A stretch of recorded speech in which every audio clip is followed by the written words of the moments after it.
un poquito diferente al que están acostumbrados a escuchar, porque estamos en una terraza, en medio de una terraza. Tuve un problema técnico yo esta semana, donde no tengo internet en mi casa. Así que no puedo grabar remoto, Rey. Es por culpa de María. Mira, te puedo decir que María tuvo que ver con esto, porque mi compañía que me proveía el internet a mí, pues tuvo percance durante María, y percance fue que lleva meses sin proveerme el servicio, y yo me cambié a otro sistema, y el otro sistema, pues la data le reduce la velocidad y me redujo la velocidad. Te quedaste sin internet. Y prácticamente me quedé sin internet. Así que en lo que vuelvo otra vez a mi internet, a mi proveedor de internet tradicional, pues voy a estar sin internet. Así que por eso que pues estoy estamos aquí. bien orgánicos ahora, estamos back to the basic, estamos grabando con un celular.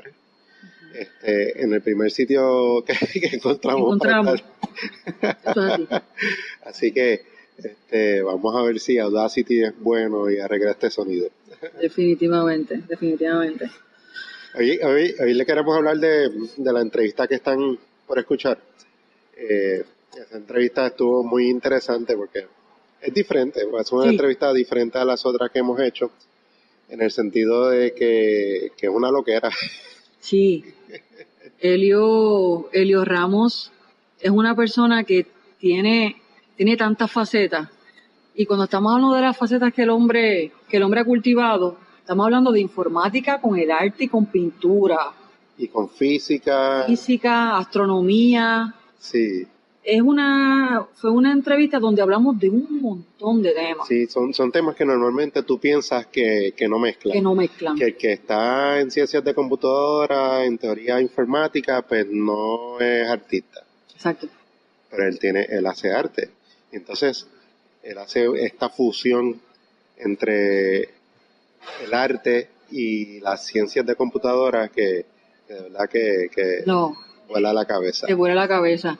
Él tiene un site que se llama openprocessing.org, y él ahí tiene varias de su arte, pero hay uno que se llaman piezas audioreactivas. Y Rey tiene dos, ¿tú las viste? Sí.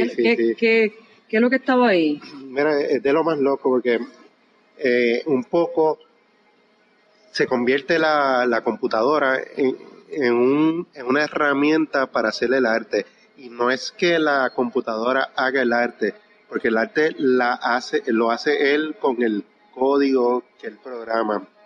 Entonces, tiene dos formas de hacerlo. Una es que él tiene un arte en el cual él hace un código que cuando tú hablas modifica ese arte. O sea que, y bajo la teoría la escucharán fácilmente, dice, mira, la gente va a los museos a ver las piezas y entonces como que dice, mira, déjame ver qué me dice esta pieza.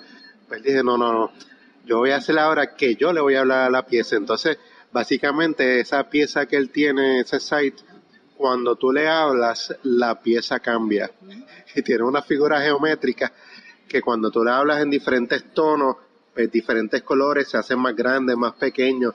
Es una loquera. Una loquera, pero bien chula. Hubo otra obra también, ese site, donde él utilizó el audio de María mientras estuvo el huracán, y también utilizó esos sonidos para pintar. Era una pieza. Sí, él básicamente escribió un código de computadora que cogía el sonido, ¿verdad? Y con ese sonido empezaba a dibujar, a pintar diferentes colores en diferentes direcciones, y entonces tú escuchas el sonido que él grabó del huracán. Sí. ¿Verdad? El viento soplando y haciendo sonido contra las estructuras, y entonces mientras eso ocurre se va creando una obra. Uh-huh. Y al final sale una obra del sonido de María, pero que es su obra porque él fue el que escribió el código. Uh-huh. Así que es una combinación bien extraña, pero es fascinante. Sí, él nos dijo que esa en específico, él cogió la idea de otra entrevista que nosotros tuvimos, con Sarabel Santos. Sí. Y entonces ella mencionó que ella hizo una obra basada en los sonidos del huracán María, así que cogió esa idea, ¿verdad? Y también hizo esta pequeña obra. Así que escuchándonos fuimos parte de un pedacito de obra de lo que hizo Helio, así Sí, que sí. es bueno que nos escuchan y Sí. y piensan muchas cosas y pueden crear otras cosas también. Entonces pueden busquen estos enlaces en nuestra página web desnudandomemorias.com. Vamos a poner ahí estos dos enlaces de estas dos obras.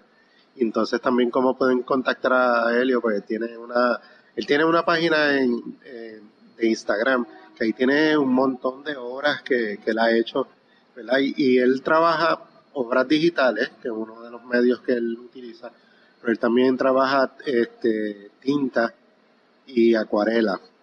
Así que él también tiene ese tipo de obra, que de hecho, así que nosotros lo conocemos a él porque esta es la conexión entre todos nuestros episodios, ¿verdad? Ya tenía una conexión. La otra conexión es que la efeméride que hicimos de Betance, esa imagen que nosotros estamos allí, la pintó él. La pintó Helio, eso es correcto. Es que Sí, de ahí que viene, de ahí que viene la conexión y esa obra es preciosa. Sí, que originalmente nosotros creíamos que era un artista, pintor nada más. Entonces cuando nos ponemos a averiguar, él estudió astrofísica y después hasta programó para el cometa Halley, así que imagínense, y eso también lo van a hablar en la entrevista. Después estudió doctorado en ciencias de computadora y ¿pero qué es esto? Sí, no, todo eso fue una caja de Pandora. Se abrieron como que 20 cosas y ahí, por eso es que la entrevista hablamos de un montón de cosas y estuvo muy, muy buena. Así que se la van a disfrutar, de verdad que sí, se la van a disfrutar. Pero Vanessa, también queríamos hablar de otros temas, queríamos tener una porción educativa en la introducción y queríamos hablar un poquito del podcasting. Sí. Porque varias de las personas que hemos conversado, ¿verdad? Han mostrado su interés en hacer podcast, ¿verdad? Porque hay muchos que hablan que el medio del podcast es un medio bastante conveniente. Muchos tienen blogs y el blog es un poquito más pesado porque tú tienes que escribir y como que buscar cierta perfección. Y el podcasting te permite crear ese contenido un poco más fácil, es conversando así como estamos haciendo ahora. Y queríamos hablarle de eso del podcast y las personas que quieran hacer un podcasting, ¿verdad? Hay tres cosas básicas que hace cualquier persona, quizás 4, pero las básicas son, tú tienes que grabar el audio del podcasting que vas a compartir con las personas, el contenido que tú decidas. Y puede ser tan fácil, mano, como estamos haciendo ahora mismo con esta introducción, que es grabando en un celular. Este es el celular mismo, sin nada. O tú puedes comprar ciertos equipos, ¿verdad? Grabadoras digitales para hacer estos podcasting, estas grabaciones. Y de eso estaremos hablando, ¿verdad? Poco a poco en las diferentes introducciones de los diferentes episodios.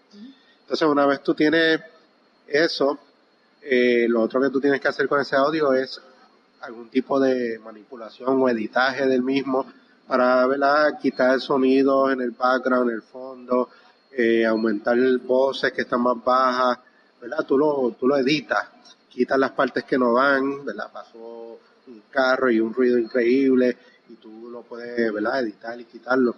Así que después que tú lo grabas, pues tú vas y mejoras ese audio, le mejoras la calidad del audio. Típicamente esto se hace con una herramienta de software, el más típico que usa casi todo el mundo es Audacity porque es un software gratis. Y finalmente cuando ya tú tienes la grabación, la mejoraste, pues tú la tienes que publicar en algún lado, ¿verdad? Y esto típicamente se publica en un host, ¿verdad? Que es una website que va a coger ese audio tuyo y entonces ahí la gente siempre lo va a ir buscando, ¿verdad? Va a tener una dirección, lo que le llaman un RS feed, que después hablaremos más de eso, pero tiene una dirección que eso tú las compartes con iTunes o con Google Play o Stitcher, iVoox, que son todas sites y aplicaciones de escuchar podcast. Y ahí lo tienen disponible, ¿verdad?, para escucharlo. Y bueno, y la última parte, ¿verdad?, que ya es más para dejarte conocer, es tener tus redes sociales o tener tu página web para que entonces tú puedas compartir tus podcasts, tus episodios, y que la gente te pueda seguir y te pueda escuchar. Así que eso es un básico, ¿verdad?, de qué se trata el podcasting, y en cada una de esas partes estaremos dándole más detalles más adelante. Claro, sí que en los episodios de julio vamos a estar dándole orejitas, hints de todos estos detalles que Rey les acaba de hablar. Y lo más importante, si quieres hacerlo, si es algo que te apasiona, mira, hazlo. Son cosas que se pueden hacer bien sencillas y ayudan muchísimo. Si tienes contenido que tú creas que es importante, que lo quieres compartir con la gente, que es importante para la gente, mira, hazlo, porque de verdad uno aprende muchísimo con los podcasts. Sí, y si tienes alguna pregunta en específico de los podcasts, ¿verdad?, de cómo hacer algo u otra cosa, nos escribe, ¿verdad? Nos ayuda a dirigir lo que vamos a estar diciendo en cada una de esas introducciones. Así que los comentarios de ustedes son esperados. Claro que sí. Pues Vanessa, ahora los dejamos con el episodio de hoy. Muy bien, esperemos que lo disfruten.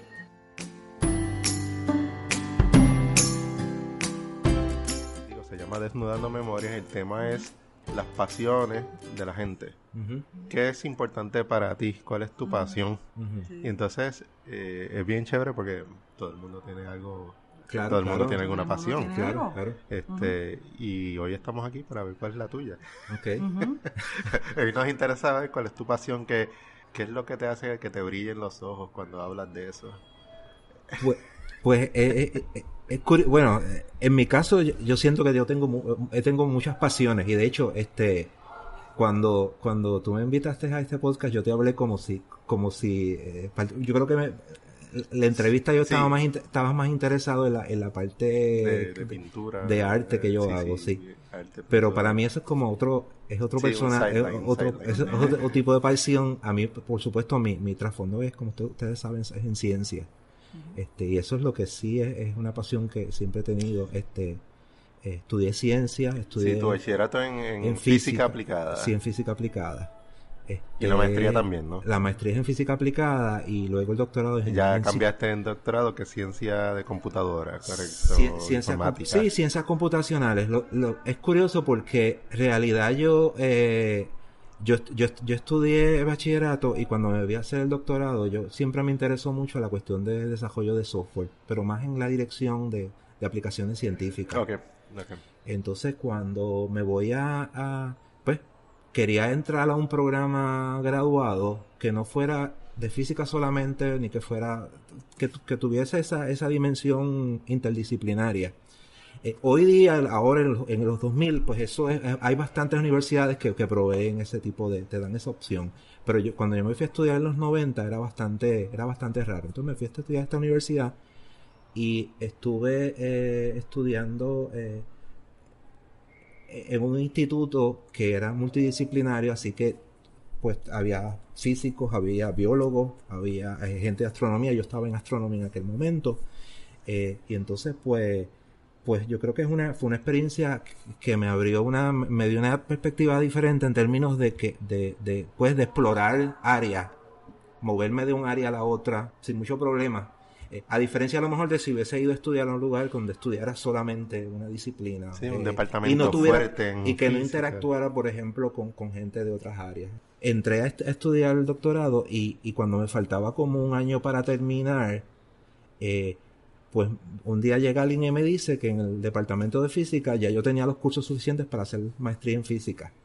Así que realmente la maestría en física mía fue como una especie de doctorado. Sí, en ruta al doctorado, pues tomé unos cursos y pues muchas universidades en Estados Unidos tú tienes la opción de hacer una maestría sin tesis. Y pues en mi caso, Okay. Entonces pues me dieron el grado en ruta al doctorado en otra cosa.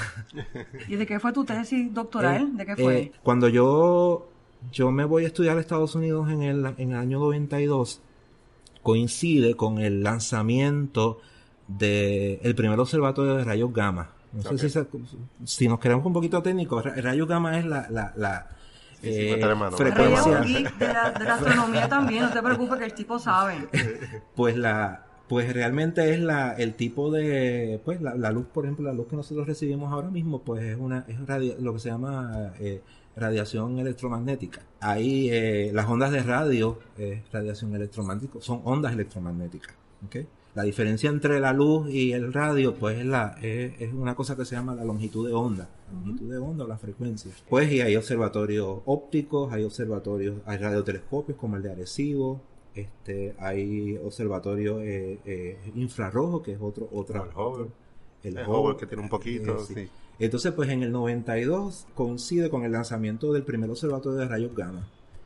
O sea que tú tenías por primera vez la posibilidad de mirar fuentes astronómicas desde bien bajas energías hasta muy altas energías. O sea, es como si tú pudieras mirar a algo desde todos los posibles puntos de vista. Exacto. Y entonces, pues, cuando me voy pues, justo en ese año lanzan este observatorio de rayos gamma, y los astrónomos a nivel internacional empiezan a hacer lo que la oportunidad que tenían, una oportunidad de oro, que era empezar a mirar fuentes astronómicas en todas las frecuencias. O sea, podría ser un proyecto donde había gente que en Alemania que observaban con radiotelescopio, en China alguien observaba en rayos X, en Estados Unidos se observaba en rayos gamma. Entonces era como si tú tienes mucha gente en diferentes partes del mundo observando la misma fuente astronómica. Claro. Entonces, pues, cuando yo llego a la universidad, pues, mi consejero de tesis, pues, estaba metido en uno de esos grupos. Él hacía hacíamos la parte de observación en ultravioleta.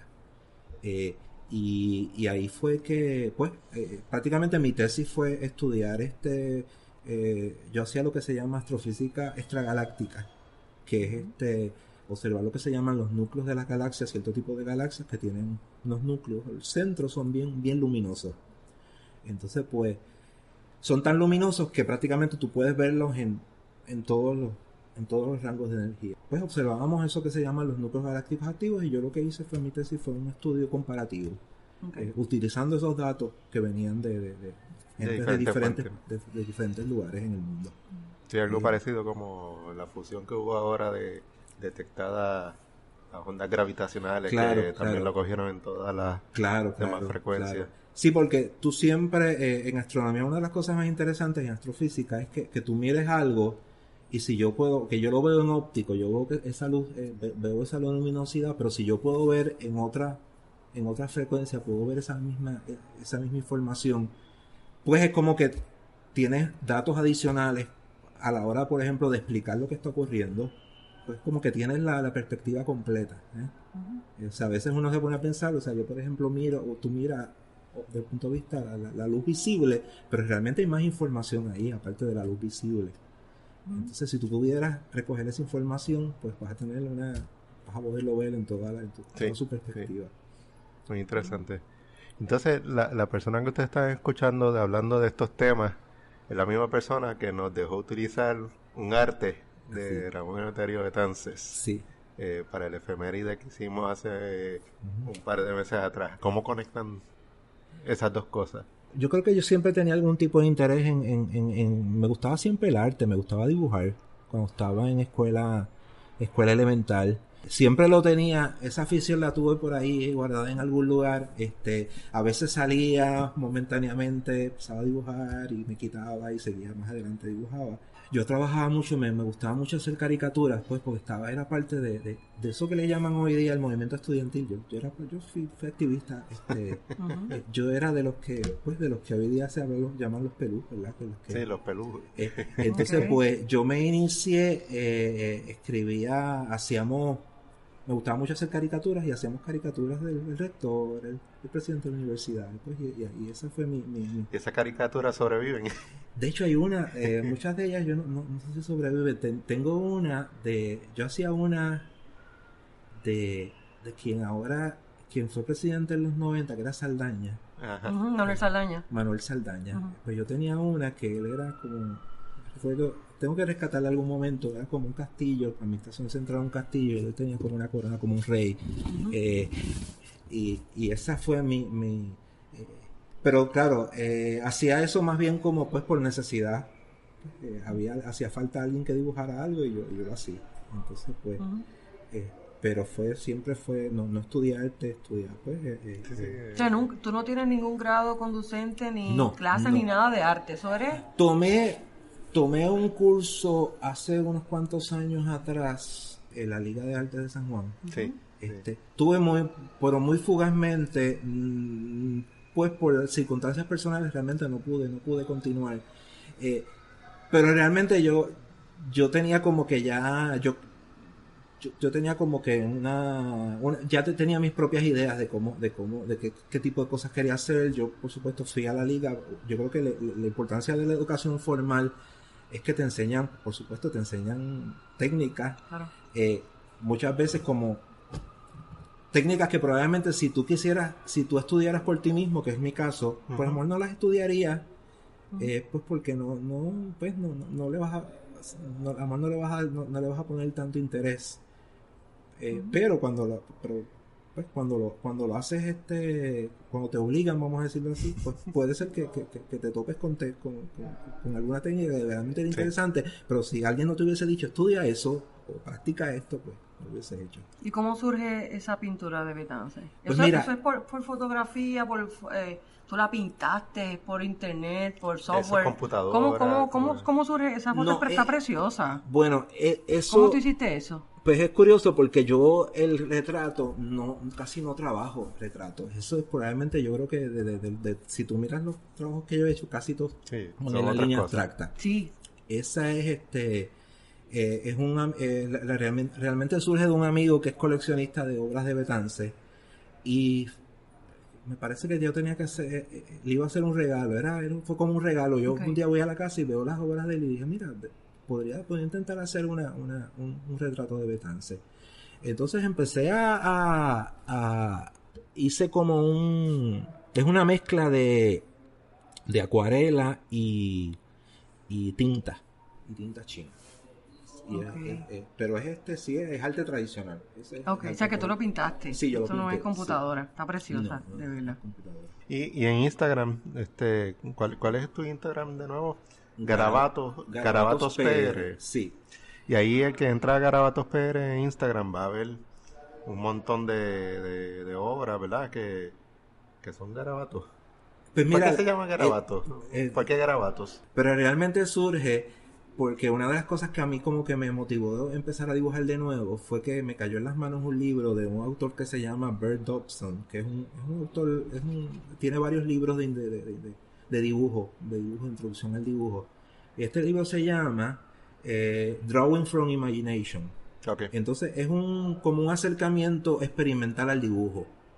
Entonces a principio del libro, realmente no es un libro de enseñanza, pero al principio tiene como unos ejercicios como para estimular la creatividad, donde él pues hace un garabatito y le vas añadiendo esto y le vas el tipo de cosas que uno hace cuando está en una reunión aburrido, básicamente. Sí, que empiezas a hacer los garabatos. Entonces ellos en inglés le llaman doodle a eso. Doodle. Entonces pues empiezo a hacer eso, me estuvo interesante eso y empiezo a hacer estos garabatitos, empiezo a dibujar el doodle. Entonces pues empiezo a acumular dibujos, muchos dibujos en tinta, que es lo que inicialmente casi todos mis primeros trabajos eran en tinta. Okay. Y empiezo a hacer esos dibujos en tinta, y en algún momento pues descubro esto que le llaman Instagram y digo, bueno, ¿qué nombre le puedo poner? Bueno, pues esto son como doodles, pues la traducción de doodles es como garabatos. Lo que pasa es que en inglés no suena tan, no sé, suena diferente. Garabatos es un poco más informal, sonaría un poco más informal. Empiezo a hacer eso que se llaman garabatos. Trabajo por mucho tiempo medio tinta, hago mucho tinta en papel. Y de momento, pues, digo, oye, pero estos garabatos yo los podría hacer con color, podría añadirle color. Claro. Entonces, pues, más o menos utilizando la misma, pues, hacer el mismo ejercicio, pero pues, añadiendo colores. Yo nunca había trabajado colores. Así que fue una cosa así bien impulsiva. Compré un montón de tubos de pintura acrílica y empecé a experimentar. Empecé a experimentar con eso. Por supuesto, dañé muchas cosas, no conocía el medio. Empecé a trabajar y empecé prácticamente a hacer experimentos. Y así siguió y ahí seguí entendiendo mejor el medio, luego entonces empiezo a trabajar entonces con acuarela, y ahí empecé a integrar otros elementos, empiezo a traer unos elementos como el uso de tecnología, integrarlo con la tecnología. Es curioso porque como mi tarea, mi trabajo de todos los días, yo hago pues, trabajo mucho frente a la computadora porque pues doy cursos de ciencia de cómputos de programación. Ujú. Así que un poco la experiencia inicial de empezar a hacer esto, lápiz, papel, era un poco escapar de la pantalla de la computadora, Claro. ¿sabes? Y terminaste en la Y terminé, di la vuelta y regresé y empecé entonces, en algún momento empecé a hacer arte digital. Y entonces pues básicamente me muevo entre el arte tradicional, acuarela, acrílico, tinta, lápiz. Doy un giro, por periodos de tiempo hago eso, luego me meto a hacer cosas digitales. Hago también algunas cosas que son de diseño tridimensional, Sí, también los vi. que también los hago. Hago entonces otra cosa que lo descubrí por alguien que una vez puso un tag que se llama, utilizar el término tradigital, que es gente que pues, escoger una pieza, piezas en tinta, que las trabajo y inicialmente yo decía, bueno, esta pieza en tinta lo que hago es la pintaba, la coloreaba con acuarela, pero entonces cuando empiezo a integrar la tecnología empiezo a decir, voy a coger esa pieza y empiezo a colorearla digitalmente. Entonces pues Que esto es un scan de la pieza. hago un scan de la pieza y empiezo a experimentar con coloreándolo con diferentes esquemas, con diferentes esquemas de colores, etcétera, etcétera. Y más o menos pues, y estoy un periodo de tiempo, pues, más o menos vas a ver, si miras el timeline mío en Instagram, vas a ver periodos en donde estoy más metido en la cosa digital, de momento me canso y empiezo a trabajar la cosa de acrílico, Pero aquí así sucesivamente. aquí hay un montón de horas. Tú haces una cada cuánto, con todos los Bueno, días. no, algunas las acumulo, algunas están acumuladas. Por supuesto, en ciertos periodos hay periodos de más actividad. Como te decía, una de las cosas que a mí siempre me gustó del medio digital es que yo hacía una pieza y después que la veía decía, fíjate, ¿cómo se verá esto si cambio la tabla de colores?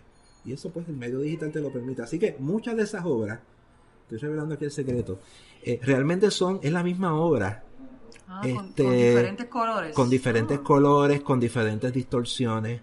Así que estoy medio haciendo trampas. Es como que No, ese es tu arte. Claro. Ese es tu sí. método. Y, y por eso es que, o sea, se ven muchas, pero a veces algunas piezas, la raíz es una pieza de la cual surgieron 20 piezas distintas. Mira, hay una aquí que a mí me encantó, que es una planta eléctrica. Sí. Y le pusiste colores, bien loco. Sí, eso... ¿Cómo te llegó esta inspiración? Eso fue después de María, presumo, ¿verdad? Sí, definitivamente. Dale, cuéntame, ¿qué pasó Yo ahí? hice eso fue usando un programa de diseño tridimensional. Una de las cosas que a mí más me ha fascinado siempre es cómo una pieza en 2 dimensiones, cómo se distorsiona cuando tú la llevas a 3 dimensiones. ¿Okay? O sea, por ejemplo, yo tengo una pieza plana y forro un objeto que no es plano, que no es regular. Entonces estaba buscando diferentes alternativas. De hecho, tengo algunas que son, por ejemplo, rostros de gente. Sí, también. Entonces esta fue inspirada en pues, el periodo que todos vivimos post María, donde toda la obsesión era con las plantas eléctricas. Entonces yo hice una planta eléctrica muy, muy rudimentaria. Eso es casi como una, vamos a decirlo así, alguien que haga diseño tridimensional pues no, hay un montón de detalles que excluí. Entonces lo que hice fue que busqué otra pieza que yo tenía digital y forré la planta eléctrica, sí.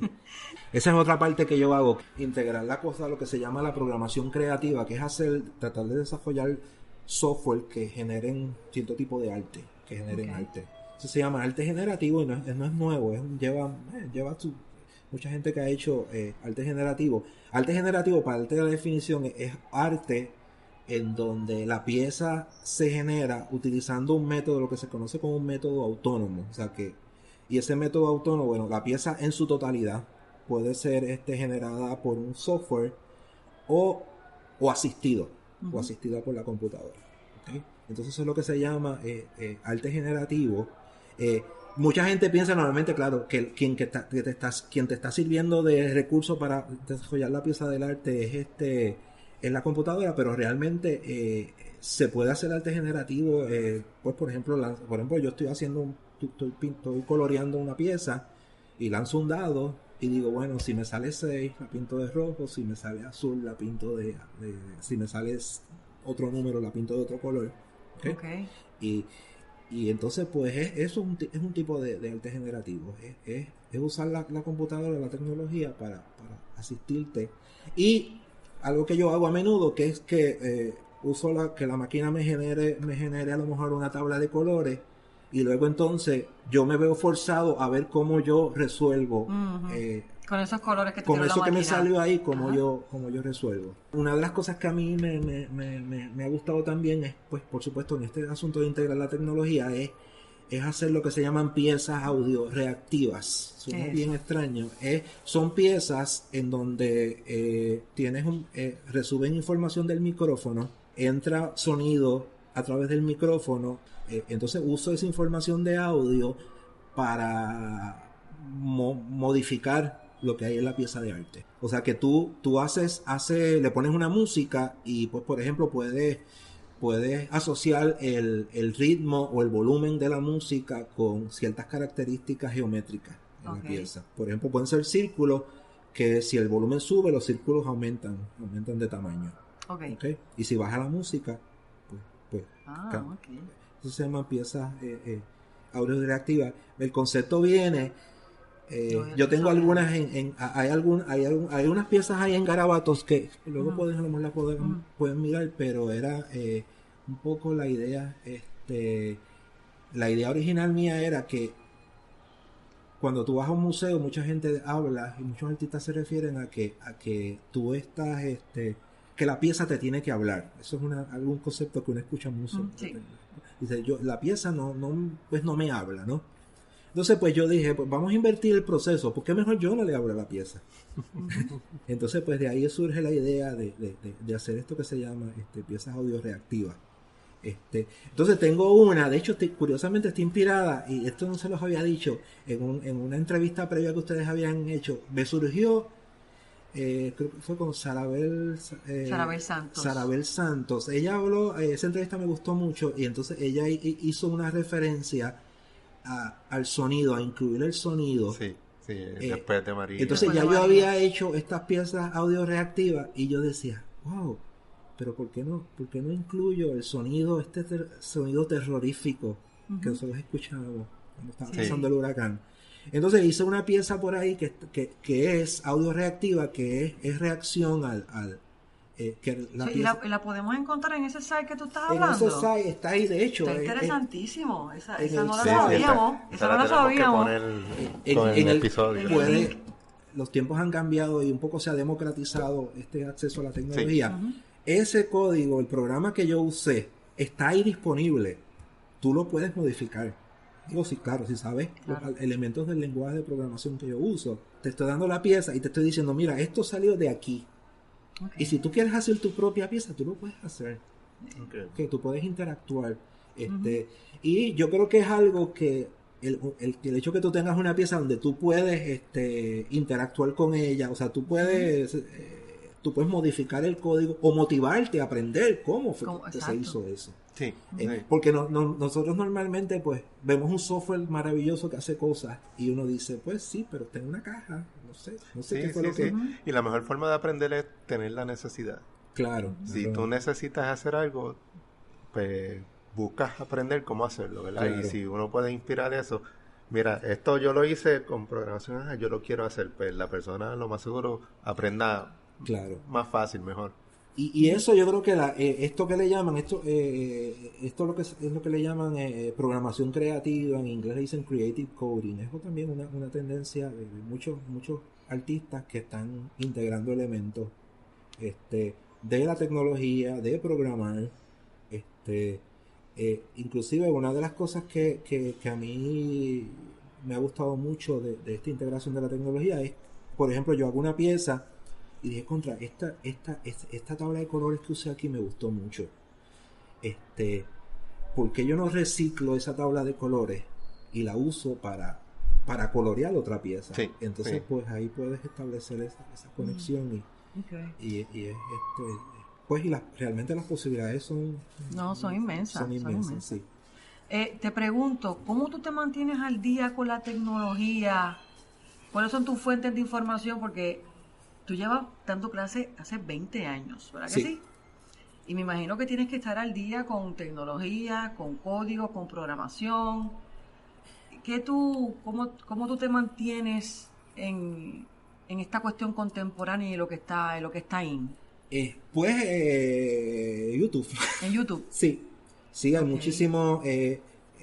muchísimos recursos. Todos los años surgen lenguajes nuevos de programación. Algunos lenguajes aparecen, desaparecen. Pues esa ha sido la historia de mi vida. Aprender lenguaje. Ninguna de las tecnologías que yo utilicé cuando estaba en la escuela bachillerato y en escuela graduada, ninguna de ellas existe. Exacto, todas han Lo que uno, evolucionado. yo creo que lo que uno se queda es como todo, te quedas con unos principios generales, okay, una visión de lo que es la programación. Pero sí, las tecnologías, si yo me hubiese quedado con lo que aprendí en escuela graduada, yo no podría. Exacto. No podría, Por sí. eso que te pregunto. Pero Exacto. por eso que entonces una de las cosas que a mí me gusta más de este campo en el que yo me muevo, que es el campo de la ciencia de cómputo, es que estoy constantemente aprendiendo cosas nuevas. ¿Sabes? Yo estoy hoy usando un lenguaje de programación que a lo mejor hace un año no lo podía usar. Hay unas en los lenguajes de programación hay como unas estructuras generales. Okay. Y eso, cualquiera que haya hecho programación sabe que hay unas estructuras. Lo que pasa, pues, lo que va a cambiar entre una tecnología y la otra es que van a tener una sintaxis distinta. El proceso de aprender lenguaje nuevo no es tan, realmente no estoy empezando en cero. Y yo creo que la manera, como muchas cosas, si tú quieres aprender a editar audio, pues vas a tener que estar en una situación donde necesites editar audio y ahí vas a aprender. Sí. Así que yo siempre que me dicen cómo yo aprendo a usar esta tecnología, pues plantéate un problema. Plantea, yo quiero hacer esto, yo quiero que una pieza que escuche del micrófono información y quiero procesarlo. Bueno, pues ¿cómo se hace eso? Bueno, pues tengo que aprender a hacer esto. Pero yo creo que el aprendizaje, yo pienso a veces que sentarte a aprender algo en forma abstracta, decir, bueno, voy a aprender a usar este software, sí, pero quiero aprender todo del software. Realmente es mucho más fácil dirigirte a algo que tú quieres particular. Y vas a aprender un aspecto del software. Mira, yo te tenía unas preguntas relacionadas a tu rol de profesor. ¿Cómo tú comparas el estudiante de hace 20 años al estudiante que tú tienes ahora? Dime cuál sería como que la característica o la diferencia mayor en términos de aquel estudiante de hace 20 años a los que tienes ahora. Bueno, podemos hablar muchísimo sobre eso, pero lo que yo creo que la diferencia, una de las diferencias que yo veo es, por ejemplo, yo comparo cuando yo era estudiante de subgraduado de bachillerato, yo me dedicaba tiempo completo, o sea, yo era estudiante de tiempo completo. O sea, eso es algo, hoy día yo a veces me pregunto a todos mis estudiantes de los cursos y la mayoría trabajan durante el día, trabajan en una tienda, o sea, lo que era el estudiante tradicional tiempo completo cuando yo era estudiante, pues ya eso ha cambiado mucho, definitivamente. Okay. ¿Cuáles son los cursos que tú estás dando ahora en la universidad? Yo enseño cursos de programación de computadora. ¿De qué programa? ¿De qué lenguaje? Enseño los lenguajes que ahora más enseño, C++, que es un lenguaje que lleva mucho tiempo por ahí. Estándar, sí. Sí, ese es uno de los que quedan de otras décadas. Pero hay otros lenguajes. Python es un lenguaje de programación que se está utilizando mucho para enseñanza. Una de las cosas buenas que tienen muchos de estos movimientos nuevos de open source es que hay mucha documentación El software es gratuito, tú lo puedes bajar y empezar a programar. No tienes que ir a comprar una licencia. Se utiliza yo para los proyectos que yo hago de arte generativo, utilizo JavaScript, porque muchos de ellos interactúan se utilizan con los navegadores. Eso es algo que también es bien distinto al software de hace 20 o 30 años atrás, que tú así escribas el software, está en tu máquina, y si tú querías usarlo, bueno, aquí está te daba un floppy para que lo copiara. Pero hoy día pues tú los tienes ahí en la web y puedes utilizarlo, puedes interactuar ahí directamente. Y lo único que necesitas es un navegador de internet, no necesitas software. De hecho, muchos de estos códigos se pueden usar en dispositivos móviles. Así que eso es definitivamente que hay una diferencia grande. Okay.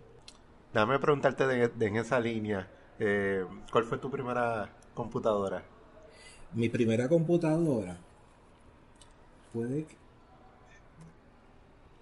que mía, tuya que compraste. Bueno, debe haber sido, la compré, debe haber sido cuando estaba en escuela graduada, una PC, más que una 486. No empezaste con las Commodore, con las Big 20. Llegué a usar Commodore en los... esta es una historia, podemos darle para atrás la historia, porque yo me inicié, mi interés en las computadoras comenzó cuando yo era estudiante en Humacao, de bachillerato. Y venía, yo trabajaba en el observatorio astronómico, el observatorio de la universidad. De la universidad, sí. Entonces eso coincide eso fue más o menos mediados de los 80 que venía el cometa Halley, no sé si se acuerdan. Sí. Entonces pues a mí me recluta en aquel momento, el profesor Rafael Müller fue un mentor que profesor del departamento de física en Humacao, de hecho está jubilado, pero él me acuerdo que me reclutó porque necesitaban en aquel tiempo, para seguir la trayectoria del cometa, había que usar, tú podías utilizar, habían como unos guías que tú podías, pero la manera, en aquel momento sale un software para la Commodore 64 que se llamaba Sky Travel. Entonces me acuerdo que él me recluta porque necesitaba, al lado del telescopio, era básicamente un programa que tú especificabas las coordenadas, la latitud y longitud, y te decía exactamente dónde iba a estar el cometa, así el tabla. Entonces pues yo me acuerdo que yo empecé a trabajaba con él y con otros colegas, otros compañeros estudiantes, y para mí yo me sentía como si estuviera haciendo investigación científica, bien. Entonces eso me inspiró mucho. ¿Y qué hacías ahí? ¿Cogías esas coordenadas y programabas algo para que se moviera automáticamente? Hoy día eso está automatizado. La coordenada, pues tú tienes un software que se conecta con el telescopio, entonces era visible el cometa. Pero en aquel momento no era yo le daba las coordenadas y ellos ajustaban. Okay. Y así y eso fue una Commodore 64. Así esa fue mi primera, 64 kilobytes, para que tengan una idea. Sí. Eso es una fracción de lo que sería un floppy, que eran 1.4 megabytes. Eso es bien poquito, la memoria es bien Yo poquito. Tenía una Big 20 con 5K. Sí. Para la persona que no sabe y nunca ha programado, ¿cómo tú le explicas qué es un programador? Pues él es la persona, todas esas aplicaciones maravillosas que las cuales tú consumes un montón de tiempo, juegos, todo Facebook, eso. Lo que sea, ¿verdad? Sí, todo Twitter, Instagram. Eso es un programa, es un conjunto de instrucciones, es una serie de instrucciones que tú le das a la máquina, ¿sí? O sea, la máquina no sabe las cosas, o sea, escribió un código que es como una especie es un lenguaje de programación donde le dice a la computadora, cuando primas en esta localización en la pantalla vas a hacer esto. El programador es lo que está detrás de toda esta tecnología moderna que nosotros tenemos. Y pues, mucha gente felizmente trabajan con software, les gusta bajan sus aplicaciones, la usan y pues y hacen uso de las aplicaciones, pero habemos otros que queremos ver qué es lo que está detrás de la aplicación. Y eso fue algo que siempre a mí me fascinó, ¿cómo hicieron esto? Sí. ¿Cómo hicieron esto? ¿Qué conjunto de instrucciones tú le tuviste que dar a la máquina? Sí, por ejemplo, cuando tú estás en Facebook y le vas a dar like a una foto, por ejemplo, y tú pasas el cursor por encima del botoncito de like y de momento sale una barra que tiene el like, tiene el corazón, tiene de love, de crying, de molesto. Pues eso fue alguien que le dio una instrucción a una computadora que cuando el cursor pase por encima de esto, tú vas a imprimirle, o sea, todo eso es paso por paso, alguien escribió ese código para que hiciera algo, y eso es un programador. Yo siempre he dicho, programar es un ejercicio de creación. Claro, definitivo. El que programa está creando algo que no existe. Literalmente, hace tantos años atrás no existía Facebook, no existía Twitter, y fue creado ya no por una persona, ¿verdad? Pero por un grupo de personas. Y de hecho yo cuando hago la conexión con el trabajo que yo hago en arte, veo algunos paralelos en términos de pues desarrollar ideas, la creatividad. Yo estaba tratando de hacer esa distinción entre una obra de arte y un programa. La única diferencia es que un programa pues siempre va evolucionando. O sea, tienes la versión 1.1, después tienes la versión 1.3, y pues los sistemas lo que le llaman eso el sistema operativo de muchos de los dispositivos móviles que utilizamos, constantemente se están actualizando para poder manejar asuntos nuevos de seguridad. La pieza de arte es curioso porque uno no tiene, no sé, no hay una versión 1.3 de una pieza clásica de arte, ¿no? Excepto las tuyas. Exacto, las mías, exacto. Hay versión 1.3. Sí, no, pero las clásicas es cierto, ¿verdad? Una vez... O sea, es una obra terminada. Tú sí. terminas ahí, pero el software nunca, siempre le vas a poder mejorar algo. Y eso es interesante. Y ahí yo creo que hay también unas consideraciones, por ejemplo, algo que muchos artistas hacen, que es que empiezas a hacer una obra y a veces hay algo que no funciona en la composición, y lo que uno hace es que lo dejas, como dices, la echas a un lado, esperas un par de días, la retomas y la vas a ver con otros ojos. Y eso pasa en la música, pasa en todo, ¿no? Y el software es así también. A veces el software, hay algo que no te funciona, le das como un descanso y luego tú se regresas. La única diferencia es el tiempo del descanso. En una hora son varios días, en programación te levantas una hora y regresas. Claro, exactamente, sí. Sí, no, pero para mí, yo programaba mucho, ¿verdad? En esa época de los 80.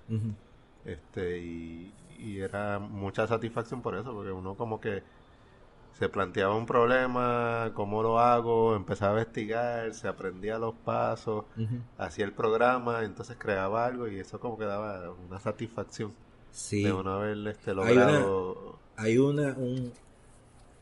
que lo vi en una t-shirt que decía I hate programming, entonces it works, I love programming. Y pasa, y yo creo que pasa en muchas áreas. Dicen, yo odio esto no me sale, y cuando dice, qué chévere. Y eso es, pero yo creo que también, y esto es algo que se ha discutido mucho, más en el lado de mi parte que enseño cursos de matemática, que es que la matemática hay muchas consideraciones estéticas, que son otro tipo de consideraciones estéticas, pero hay muchas de las teorías matemáticas están basadas muchas de las teorías inclusive de las teorías físicas están basadas en consideraciones estéticas, de que estas ecuaciones se ven bien, se ven bonitas, o sea, hay unos elementos de composición envueltos, y de hecho muchas formulaciones matemáticas de muchos problemas, la formulación que ha sobrevivido es la que por alguna razón tiene ese elemento estético, y es raro porque es una manera particular son como dos mundos que la manera como uno se los enseña normalmente es que no te conectan esas dos cosas. O sea, tú eres bueno para arte o eres bueno para ciencia o matemática, pero esa conexión, pues yo creo que pasa también algo con la música, ¿no? Ahí, ha habido mucha gente de ciencia que también ha traído muchos de los elementos de la armonía que hay en la música, pues lo puedes también proyectar en las matemáticas, por ejemplo. Cógete una. Ok. Y me la contesta. Break the Ice se llama. Sí, Break the Ice se llama. Nada, un jueguito que tenemos aquí en términos de las preguntas. Interesante la pregunta. ¿Qué dice? Que si tú pudieras cenar con 3 personas, vivas o muertas, ¿a quién tú seleccionarías? Ajá. Porque estoy tratando de pensar en una figura del arte. Lo que pasa es que no quiero contestar de manera clichosa como No, o sea, porque por ejemplo en ciencia, Einstein, yo quise. No, es lo que tú sientas. Y hay una figura así del campo de mi área de la física, que siempre es una figura que inspiró mucho. Particularmente inspira porque era un buen investigador, fue un gran científico, fue un premio Nobel en física, pero también era buen maestro, y es Richard Feynman. Richard Feynman es un físico norteamericano. Y él tenía esta visión, de hecho, sin quererlo menciona Richard Feynman, pero Richard Feynman también hacía cosas relacionadas al arte también. Okay. Sí, de hecho hay uno de los libros del biográfico donde él tiene algunos dibujos. Y él es una figura interesante, que siempre me ha llamado la atención. Eso sería del área de vamos a decir, del área de ciencia. Del área artística, no sé, se me ocurre siempre como lo que a mí me interesa más en la cuestión de arte moderno. Uh-huh. Una de las figuras que a mí más me inspiró cuando yo empecé a hacer dibujos, que yo vi piezas de él, fue Kandinsky. Él sería otra figura interesante. No sé cómo me iba a comunicar con él, pero probablemente Feynman podría ser de traductor en la conversación. Y de ciencia de computadora, ¿no hay una persona así que sobresalga? Fíjate, ¿no? Sí, no me como que ciencia de computadora siempre es algo relacionado a otra cosa. Sí. ¿O no? Digo, está la ciencia computadora pura, que es cuando tú estás haciendo sistemas operativos. Y... De momento uno podría pensar, o sea, sí, figuras como tú dices, icónicas. A lo mejor eso es lo que estamos buscando. Icónica. Sí, como que no hay una figura icónica. La figura icónica se supone que es, si fuéramos a nombrar a alguien, sería el fundador, que es Alan Turing. No sé si viste la película Imitation Game. Brutal, buenísimo. Él podríamos decir que es la figura icónica. Fíjate, podría traer también a Alan Turing a la mesa. Alan Turing, hay algo que a mí me llama la atención de Alan Turing, y es que algo que yo no mencioné como parte de mi formación. Uno siempre dice qué cosas en mi vida, qué cosas me formaron, ¿verdad? Yo practicaba mucho deporte cuando estaba yo corría, me gusta mucho el atletismo, corría maratones, me gustaba esa. Entonces, Alan Turing es un dato poco conocido de él, era un maratonista. De hecho en la década del 30 era un maratonista que podemos considerar de clase mundial. Okay.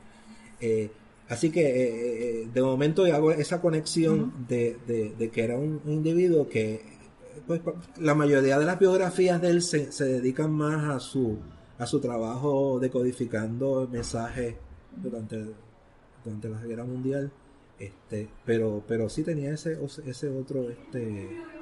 otra faceta. ¿Y todavía corre o no?